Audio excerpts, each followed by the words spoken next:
In this episode, we're going to learn how to use a solubility chart and how to use it to determine if a reaction produces a precipitate or not.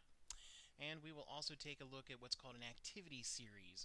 There isn't anything to go along with your notes. This is mostly applied to homework packet pages 9 and 10 and learning how to do those. So we'll start with the solubility chart. Your note packet has a solubility chart that has a list up here at the top of common cations. So we got silver through iron and all the way to zinc, and then down the side here is a list of common anions. In order to determine if something is soluble in water or not, you apply the grid and we look it up and we write it down. So I have an example here. I got silver chloride, AgCl. I want to know if it's soluble or insoluble. So I take a look over here and I'm looking for silver, and I'm going to go down here and I'm going to match it on chloride, and there's an I in here. And if we go over here, I is insoluble. So silver chloride is an insoluble solid, and so we'll say that is insoluble, and we'll just write INS for right now. Cobalt sulfate, COSO4. Find cobalt, go down here to find sulfate. Here's cobalt, here's sulfate, there's an S in it. S means soluble, so we'll write SOL for soluble. MgBr2, find magnesium, and we find bromide. Bromide is the second from the top. It's got an S, so that is soluble as well. And the last example here is PbO. This is lead oxide. So I find lead. I go down here in the middle. I find oxide. And it looks like lead oxide is insoluble. Most oxides are. So I got an insoluble solid. So that is insoluble. Oops. Oh. What we really use this for, though, is to look at a chemical reaction. I have two of them down here. And we look at the chemical reaction to determine if a chemical is a precipitate in a chemical reaction. So here we have NaCl and silver cyanide. And what I'm interested in is when I do this reaction, so this is a single replacement reaction, so the sodium and the mercury are changing positions, and what we're going to get then is a compound. Mercury bonds with chlorine. That mercury happens to be +2, so Hg bonding to the chlorine, which is Cl. Mercury is +2, so this is HgCl2.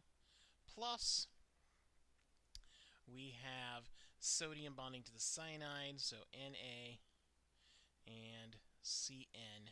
+1 -1, +1 -1, sodium cyanide. Now what I want to know is one of these a precipitate?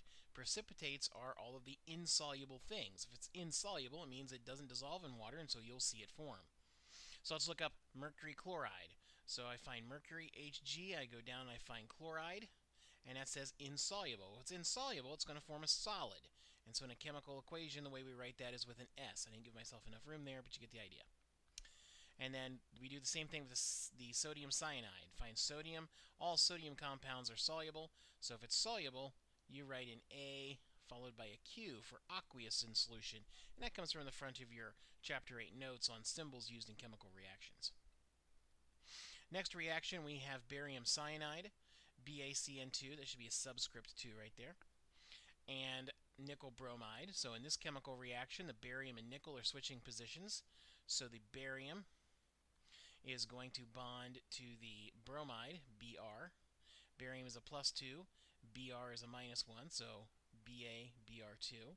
I'm going to give myself a little bit more space now when I'm glad that erased it all. So let's try it again. Give myself a little bit more space now so I can write the symbols in.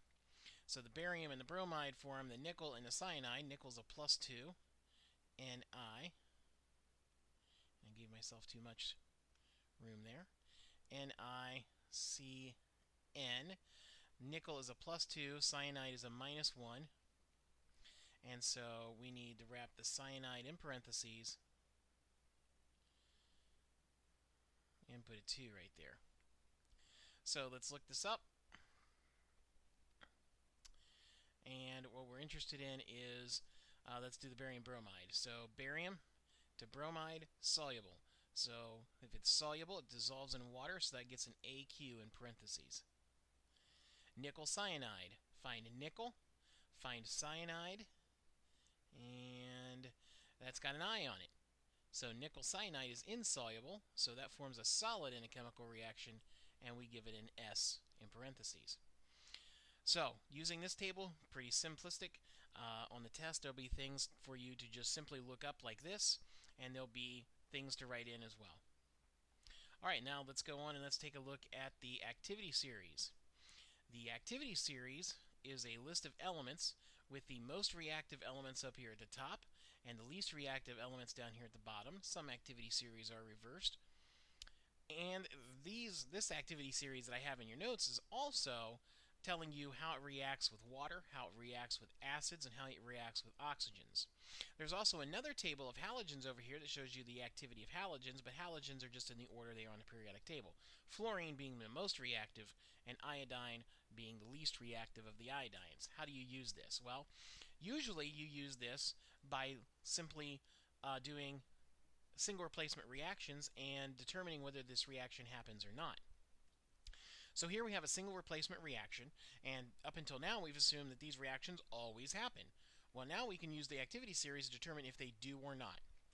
I have magnesium chloride plus strontium. So I'm going to use the activity series and look at magnesium and strontium and determine their relative reactivity. So I look at it and I find magnesium right here, and then strontium is a little bit above it.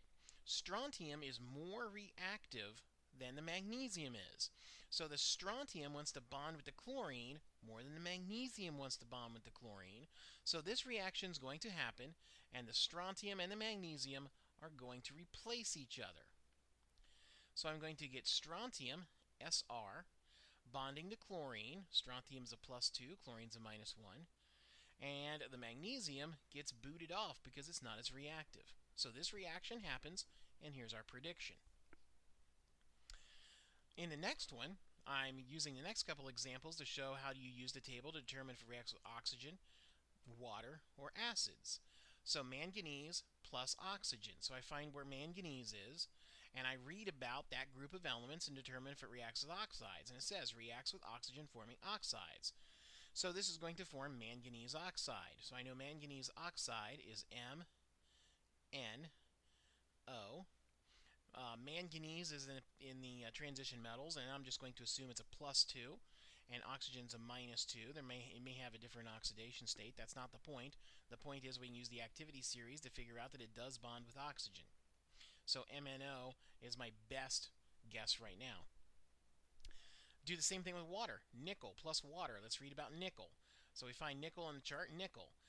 These elements in this group do not react with water at all. So nickel plus water is a no reaction, and we indicate a no reaction by writing Nr. Now some of these react with water up here at the top, but these in the middle only react with steam. So you got to determine whether the water is in the form of steam or not. Well, steam you have at either a gaseous state or over 100 degrees, so it has to be steam.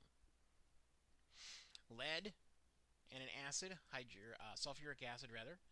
Sulfuric acid and lead. So I'm going to look up lead here. I'm going to determine if it reacts with acids. So they don't react with water. They react with acids replacing hydrogen. So this reaction is going to happen.